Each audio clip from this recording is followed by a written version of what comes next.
everybody. Quiet, listen to me.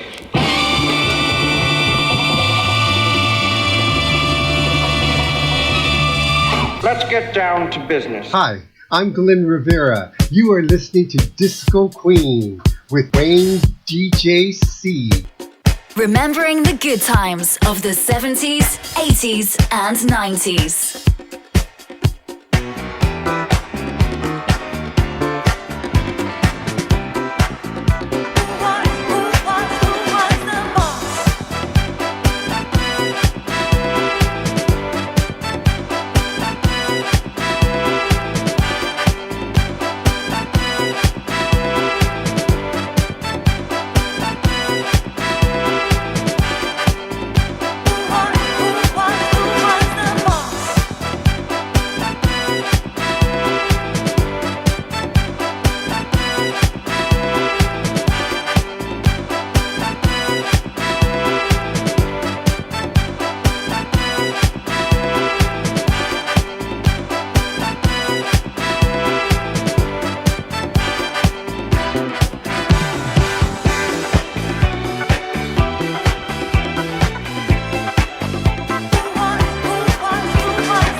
Control whatever moves in my soul.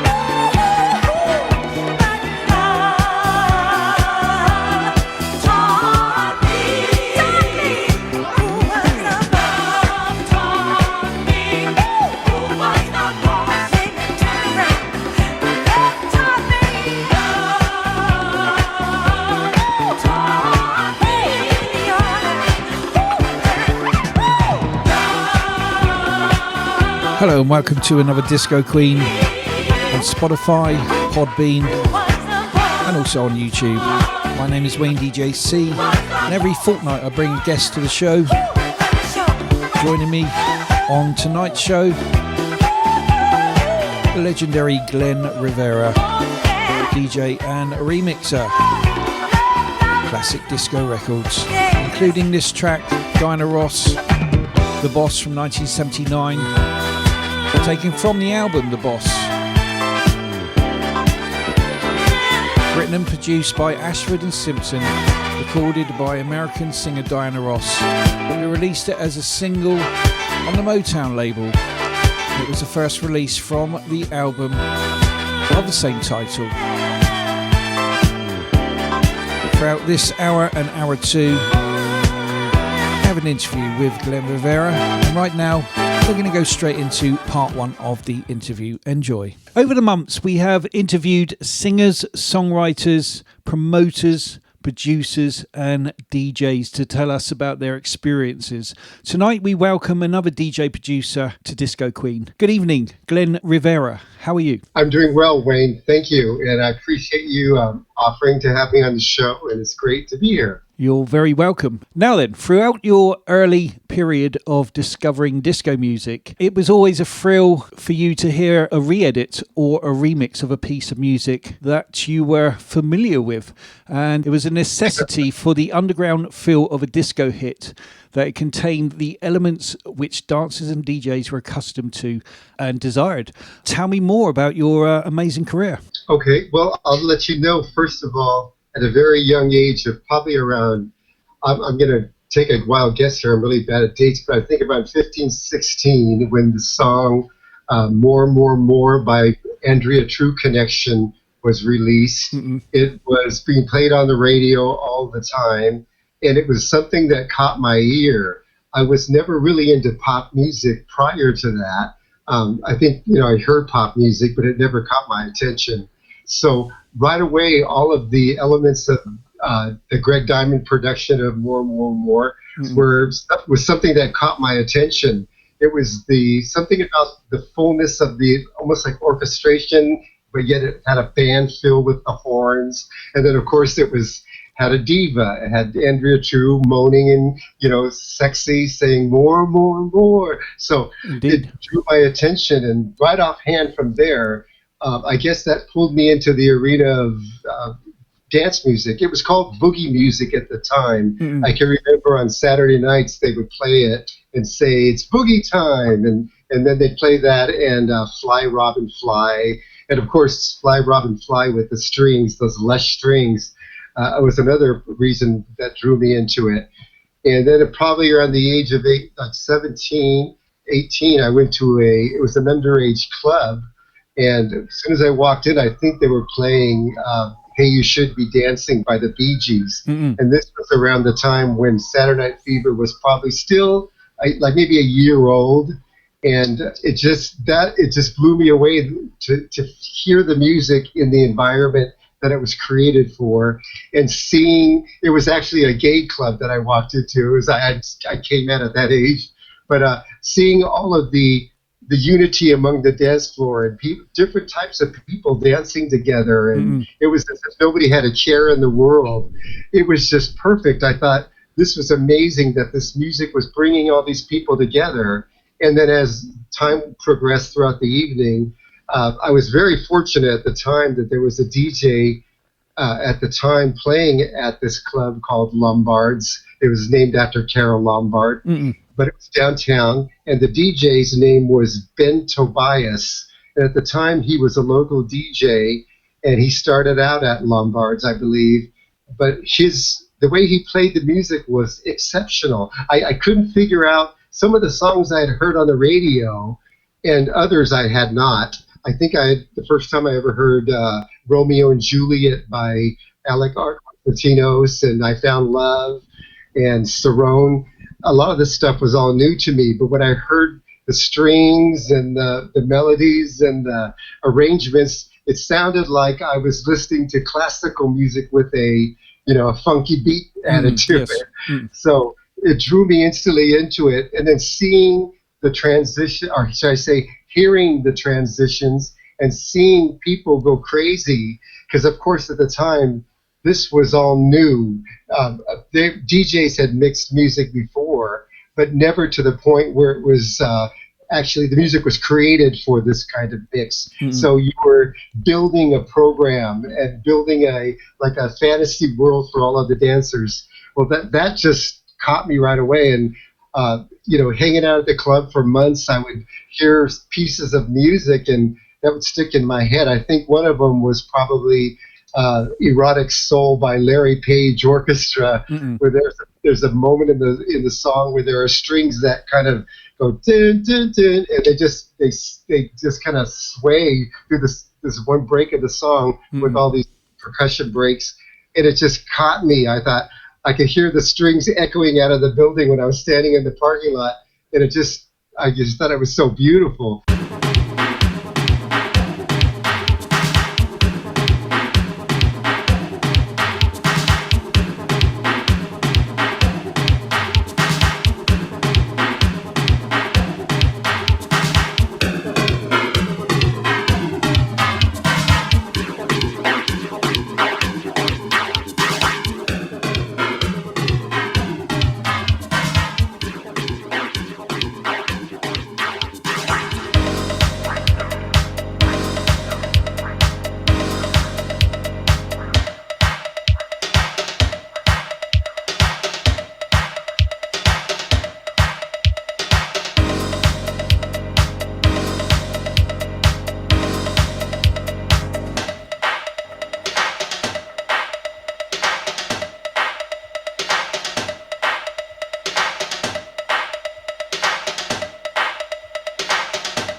So right away, I wanted to, buy the music first of all. So I'd go to the record stores and buy all of the whatever I saw. And of course, at the time too, disco was just booming. Everything was disco. You'd walk into a store and there'd be these big cards that were everywhere that said disco, and there were miscellaneous albums lined up because they hadn't yet set up the disco sections yet.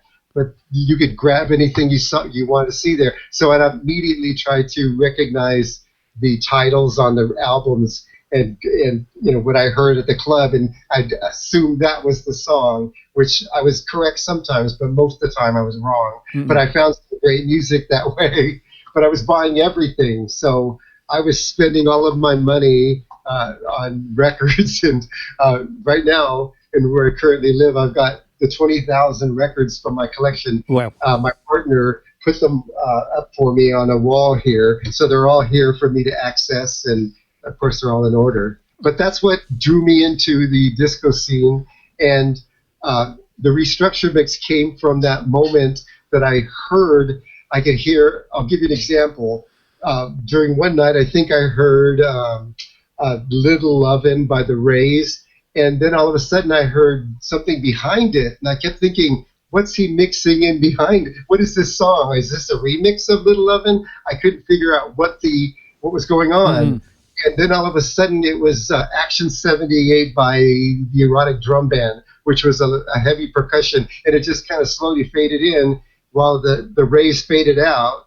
And I was like, wow, what song is this? And then all of a sudden, about 3 or 4 minutes later, it went back into the break of the Rays from the percussion of Action 78, and then went back into the Rays again. And I thought, what did he just do? So he did a lot of stuff like that, where he'd take 2 or 3 songs, and kind of play with them and go in and out of them. But there were smooth transitions. They made sense. It was just something different, and I grew to love the fact that every time that I heard something, that it would be played differently. So that became my outline for music, or the way I wanted to play the music throughout time. So that's pretty much what the Restructure mixes are. Amazing. I think of every song as a peak hour song, and this is how it would be played if it were the dance floor is packed, people are going crazy, and every moment of the song is being like kind of lifted or put on a stage for the dramatics of that moment of the peak hour where everybody's getting into the song. So regardless of whether the song that I restructure is a big song or not, I always look at it that way, and I always try to build it that way. And of course there's a lot of edits and loops that kind of fit into the mix, and sometimes I think when I first started I was doing loops that were like six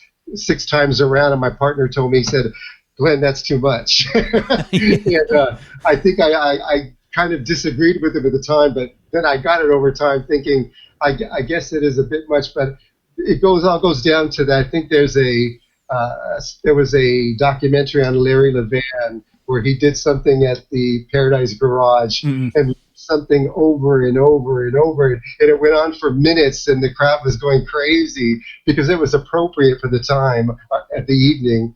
But that's pretty much where that came from. It was just watching the crowd react to something that they loved being kind of built differently. That is the first part of my interview with Glen Rivera. We also heard a track which was restructured by Glen Rivera, The Boys Come to Town from 1985. Erling Bentley, a soul pop, high energy and dance singer, best known for Stop That Man, Stargazing, Caught in the Act, I'm Living My Life, and the track we played. She also sang on Ashes to Ashes on the compilation Northern Soul 2007. Right now we're going to go back to 1980, Average White Band. Let's go round again.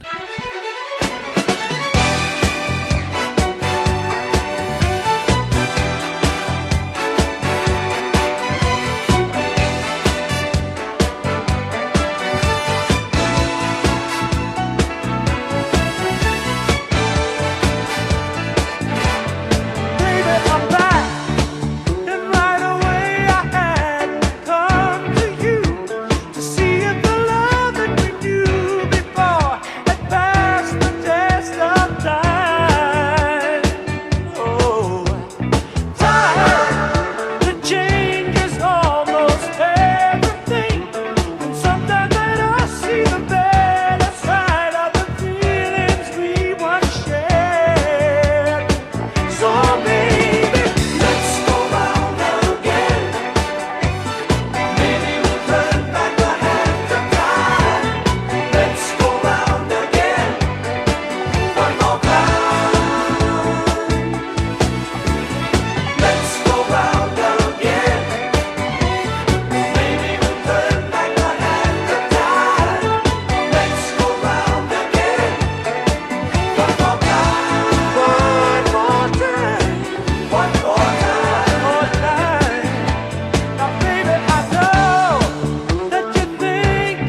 White Band, 1980. Let's go round again. The Average White Band, a Scottish funk and R&B band that had a series of soul and disco hits between 1974 and 1980.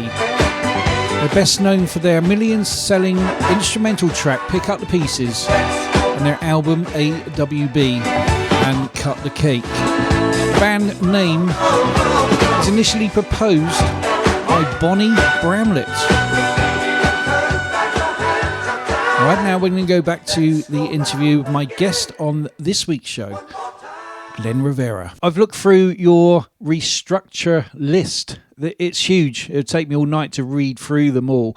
But for example, 3 Degrees, you've done restructure on one of their tunes, Tom Tom Club, Giorgio Moroder, some great artists, Evelyn Champagne King and Kathy Dennis. And then at the top of your page, Everybody Wants to Rule the World, great track from Tears for Fears. Well, you know, it's so funny. I think before disco took off as disco, like as I said, they were calling it boogie music, and I think that turned the beat around. I used to hear all the time, and I love the song, but I never really identified with that. I knew there was a club scene out there that I'd hear about, but I never, wanted to venture into it because I never really experienced the music that way.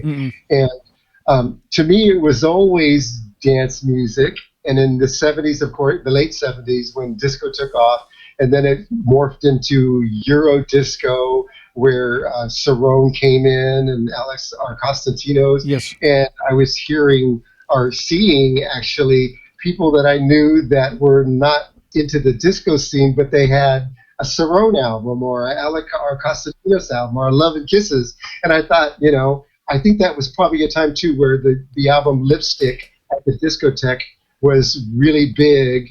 And everybody bought it because at the time the record store, the Warehouse, it was called the Warehouse, was selling it as a $3.99 special for the disco album of the week, and everybody bought it. So it was just almost like all of the music that was being played was disco, of course, at the time. Yes. And I think a lot of people were angry because a lot of rock artists and country artists and jazz artists were doing disco songs. But it was an interesting time because there were no borders in the music.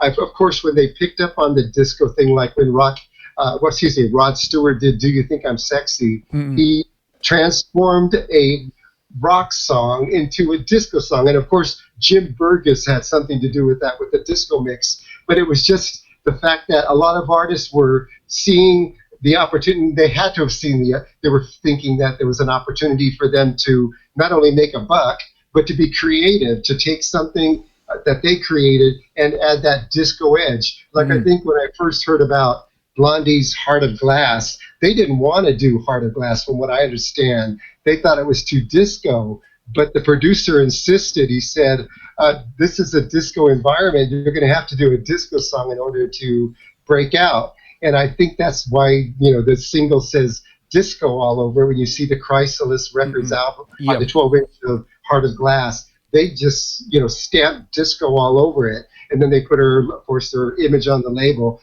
And then it was just from there, it was like everything that was disco was in style. And then, of course, the backlash happened in 79, which I won't even go into that. But that was a quieting moment it quieted everybody down, because I think at the time, too, a lot of people were getting burned out on the nightclub scene. And, of course, only the hardcore people were still continuing throughout the 80s. But it changed into synth pop, which was like stuff at the time. I think that the transition of music was, of course, the new romantic sound.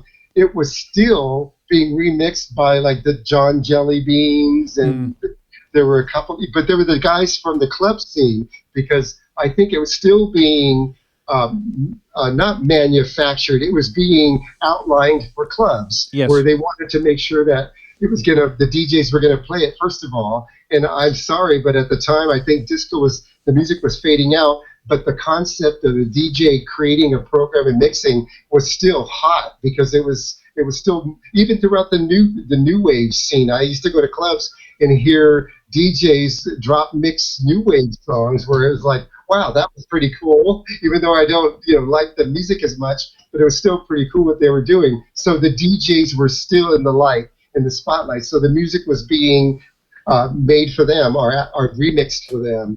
So that's why, to me, is when you look at my list, there's so many varied songs, because disco for a lot of people is just a song that sounds like it's what someone told me. I think it's soul music with a bow tie. It has like a funky, bass and rhythm, but yet it has like strings. It's dramatic. It sounds like it's for a Broadway play or something. Mm-hmm. But that's pretty much what I think. To me, disco was just something that was to make people dance. I mean, I would go out and go through bins of records, I think, because at the time there was a lot of old disco records that were being put in the bins or brought back by DJs because they weren't playing them anymore. Mm. But I was finding stuff that were instrumentals and even songs that I thought, wow, what happened to this song? Because it had a great rhythm. So I'd use parts of that song in a mix during the night because it had that break that would work so well.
Have you met any of the artists that you've done these restructures for? I have, and I've been very fortunate, I must say, because I think as a younger DJ and music lover, I would read the liner notes of the cover and the the sleeve of the record, everything. So I knew the names of all of the producers, the writers, the arrangers. Sometimes I would say, "Oh my gosh, that guy's playing horns on this record too." And then I learned to recognize that those names, if they were, good, if they were associated with good artists, that if I saw that name on a record, it was going to be a good record. Like Cerrone was one of them. Every time I saw his name on something, even if it was like Kikrockos or Congas, I'd always know it was going to be something exceptional. So I that's how I got hooked into understanding all that. Have you mentored producers and DJs, showed them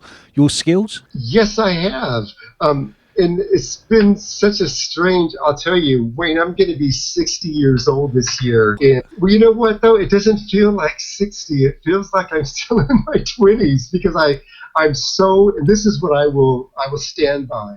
The music brings me so much joy, and it has. Mm-hmm. And I don't know if you could just say, I want music to bring me joy, and you make it your world. It has to be something that is in you, I believe. And a lot of people love music, but I mean to actually, I spend practically all parts of my day thinking about music and working on music or working on a card or a little ad for something. Because to me, that was exciting at the time when I used to see an ad for like Venus Dots and, the Patrick Adams production on that Knight Rider album. I remember seeing an ad for that one time, and it just said, there's a little bit of Knight Rider in all of us. This song captures it all. And right away I was like, whew, I thought that was amazing. And I wasn't even hearing the song yet. I knew it was going to be a great song because it was Patrick Adams, but also just that line. So the excitement of just even seeing visuals and hearing about it have always kind of given me that excitement, which I think as a kid I loved movies, and I was a filmmaker as a young kid, which brings in the disco video mix we'll talk about later. But I think I loved standing in the lobby of a theater and looking at the one sheets because I would always try to imagine what the movie was about. It looked exciting to me, especially if the poster was great, So I've always had that attraction to visuals as being a tie line into the excitement. And a lot of the people that you asked about mentoring, there was one gentleman that I think I helped out in the 80s who used to come to the bar all the time that he played at the time here in San Diego, and he'd always request songs, and then he would say he would always want to he'd play it as an apartment. He bought 2 turntables, asked me what kind of turntables to buy. So when I set him up with mixing, he was so afraid to mix at first, but I actually gave him some lessons on how I approach the mix, which is by counting the beats and learning how much of an intro you have. And I always break that down by 16 beats, 16 or 8, because sometimes there were 4, but it was most of the time it was an even number.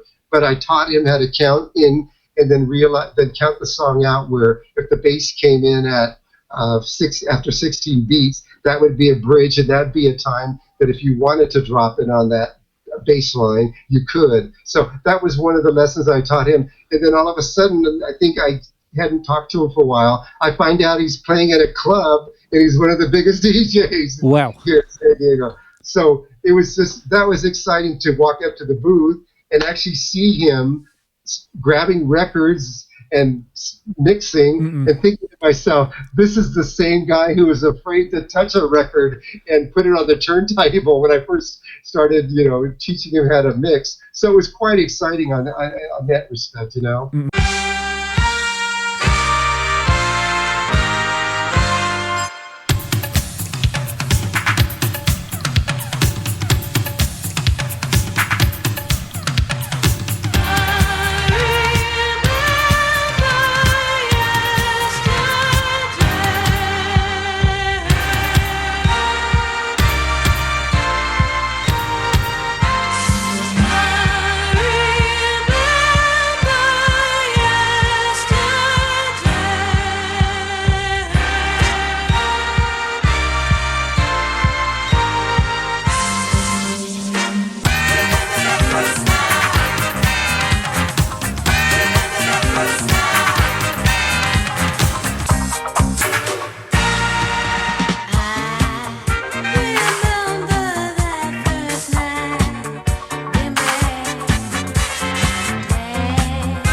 Can you remember going back to the first restructure mix you did? Well, I'll tell you, the restructure mix, as I said, the outline for that has always been, the peak hour song, and when it's being played, how the DJ it would be dramatic. It would be spaced apart. It's like the remix of In the Bush by Music versus the album version and the 12-inch. That 12-inch version was made for the dance floor because it has that extra, that scream into that ow. Yes.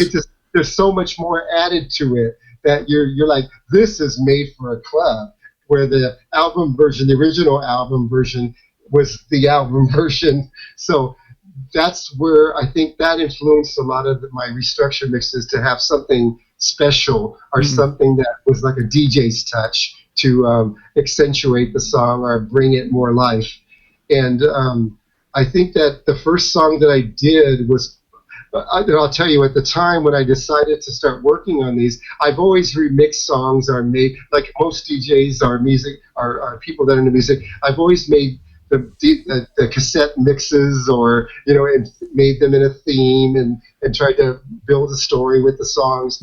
But when I thought about the restructured mixes, it was during a time, I think, when it was called Eurohouse, was doing a lot of remakes of disco songs. And I hate to say this, but I dislike the fact that a lot of times they would just add a beat thumping over the song, and they'd take away the whole like the body of the song. The bass line would be buried under the beat, just going doom doom doom doom doom, and that's all there was. That was the remix with maybe the original in the background, kind of way in the background, and then an edit. So I kind of used to get a little bothered with the fact it's like, that's not a remix.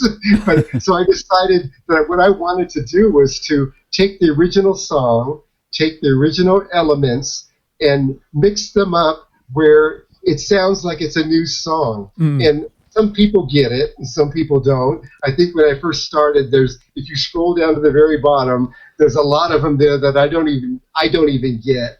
I think I hear them, I'm like, I cringe. But to me, that was part of the learning lesson, so I'm not going to hide it. Yeah. It's how I created that hope. And now I think I like to map out everything, and I think about the song. I see whatever I decide I'm going to work on next.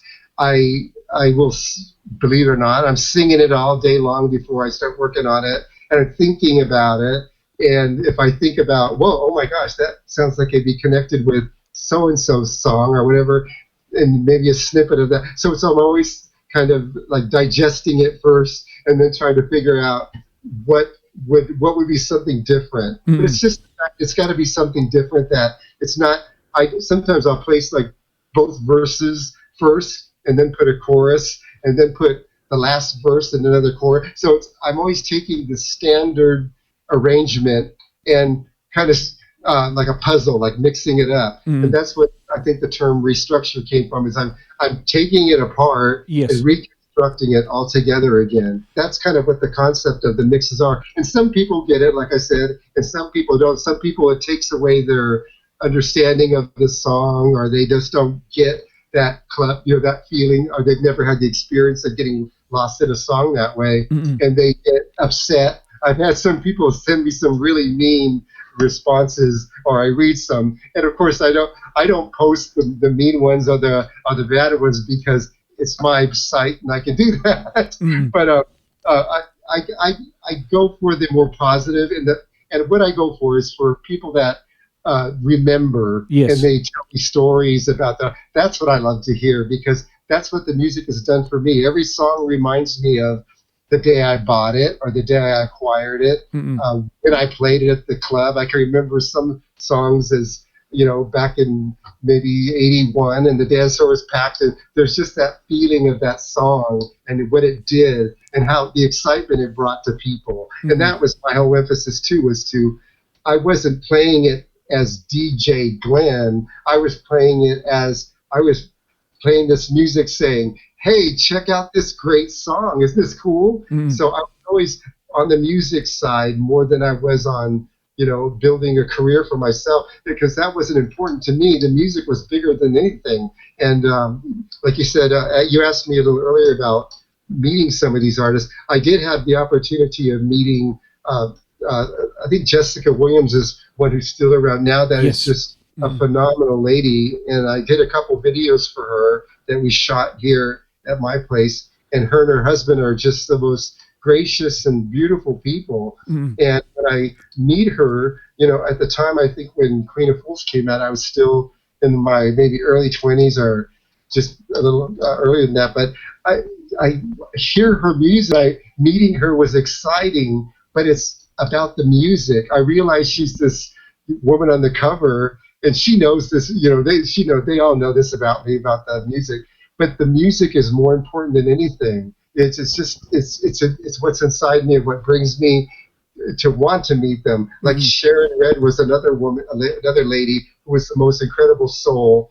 Actually, the first time I met her was a mistake because my sister was going out to a club. She said, I met this woman who had a motorcycle accident, and she said she managed Chaka Khan and some other artist. And I went, what's her name? She said, I'll say, you could bleep the name out if you need to, but Ruth Carson. And I went, oh my God, I know who she is. Let me think, who is she? And I knew right away she was Sharon Red's manager. Okay. And at the time, the name of the club was one of the biggest songs. So I said, I would love to meet her. So she introduced me to Ruth. Ruth said, do you want to meet Sharon? I said, I would love to. Wow. She goes, okay, I'll have her come over this weekend. I'm going, you're kidding. So she came to San Diego. I met her. I asked her, I said, Sharon, I'm a filmmaker, and I would love to do just have fun with the camera and you and do some videos of your songs. And she said, I'd love to, baby. So we hung out, and we went downtown, shot Beat the Street.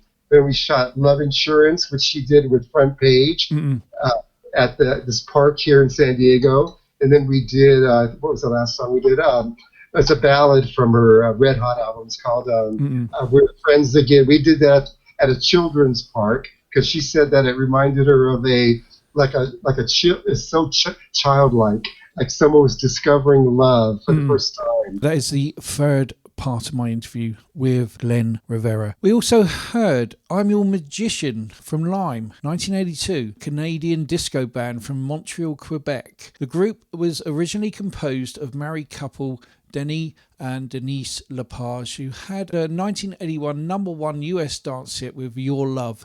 They continue to perform as recently as 2018, although others have also performed under the name of Lime. We also heard I Remember Yesterday. Upon its release as a single, it became a hit in Europe, reaching number 14 in the UK and number 20 in the Netherlands. The album also contained a reprise of the track, which in some nations was found on the B-side of the 7-inch single. We're going to finish this hour off with Messages from the Stars from 1983. The Ra band went on to have jazz funk club hits such as Falcon and Slide throughout the 80s.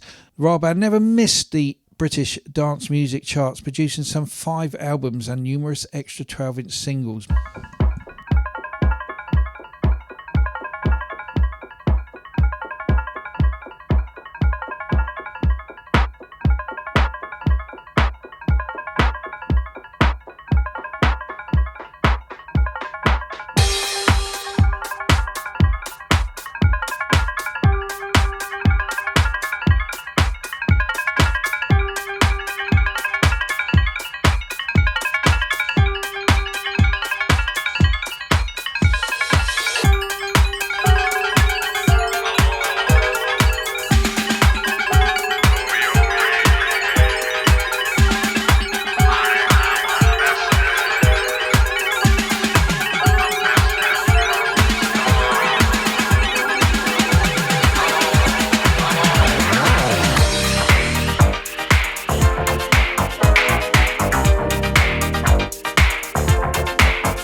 for a light.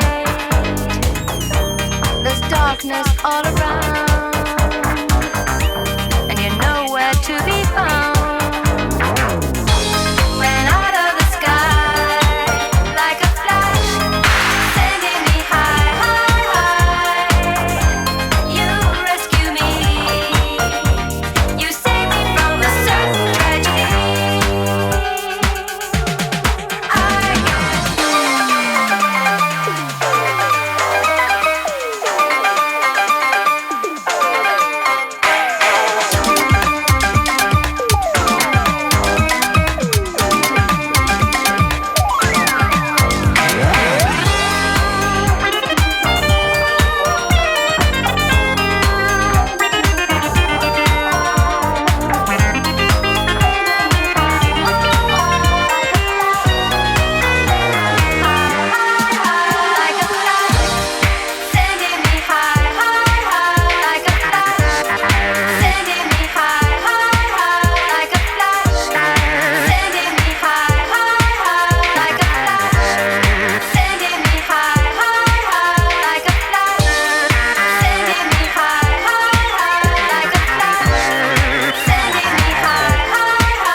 Remembering the good times of the 70s, 80s, and 90s.